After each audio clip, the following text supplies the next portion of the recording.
by Etmanski. Canada's Registered Disability Savings Plan (RDSP) is the first poverty-fighting tool for people with disabilities in the world. This remarkable example of federal, provincial, territorial cooperation, which was created in 2008, has already changed the lives of more than 150,000 Canadians with disabilities. Unfortunately, the RDSP is only reaching 29% of those eligible.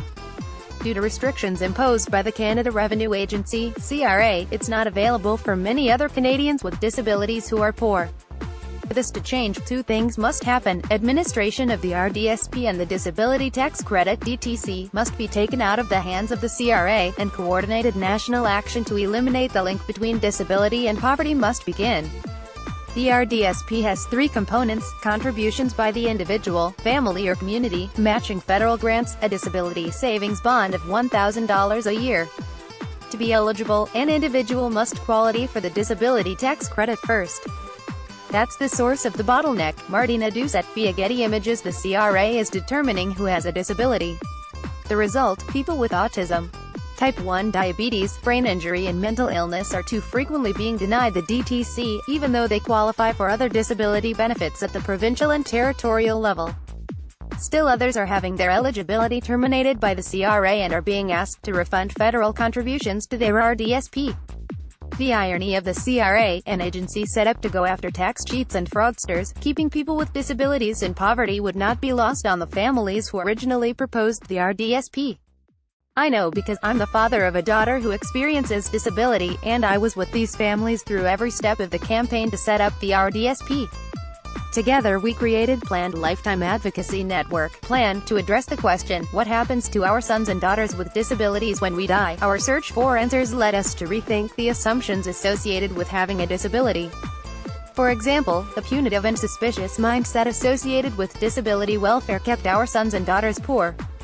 They couldn't save beyond a modest amount without being disqualified, and if we financially supported them, it would be clawed back. Furthermore, disability services don't address financial well-being, and too often unwittingly perpetuate a view that financial well-being isn't a major consideration for people with disabilities in care. We concluded that one of the biggest handicaps to overcome was the link between poverty and disability. Our proposal for a savings plan had two practical goals. First, to enable Canadians with disabilities to earn or receive income and to accumulate financial assets without penalty, clawback or disentitlement from other government benefits. Second, to access this income when they were most in need. The RDSP is only one tool among many that are needed, because Canadians with disabilities are more likely to live in poverty than other Canadians. 10 years later, it's clear financial freedom for Canadians with disabilities makes a big difference. There is a discernible pride and confidence among those I meet across Canada who have an RDSP. They tell me they can now dream and start controlling their destiny. The precedent of provinces and territories to eliminate some of the soul-destroying aspects of welfare has now been established. Governments all over Canada have essentially said to people with disabilities and their families, we trust you to spend RDSP income on what you think is best. You don't have to report, you don't have to justify, but the RDSP is only one tool among many that are needed, because Canadians with disabilities are more likely to live in poverty than other Canadians. Here are 4 recommendations to improve the RDSP and raise Canadians with disabilities out of poverty. First, there should be an automatic enrollment in the RDSP once someone becomes eligible for the DTC, or is receiving provincial, territorial disability benefits and assistance. If they have already satisfied eligibility for provincial, territorial disability benefits, that should be sufficient to qualify for federal benefits. Second, remove all CRA responsibility for assessing and determining eligibility for the DTC, and place it under the Minister of Persons with Disabilities. People with disabilities and their families are not cheats.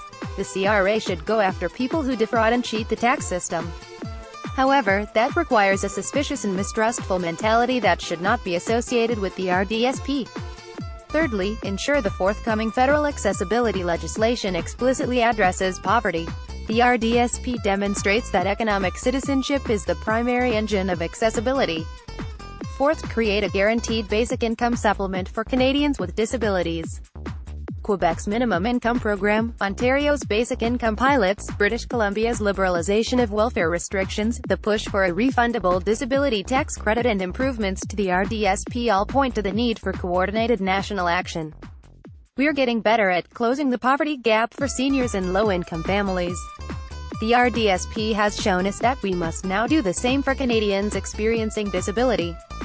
Etmanski received the Order of Canada in part for his work on the RDSP.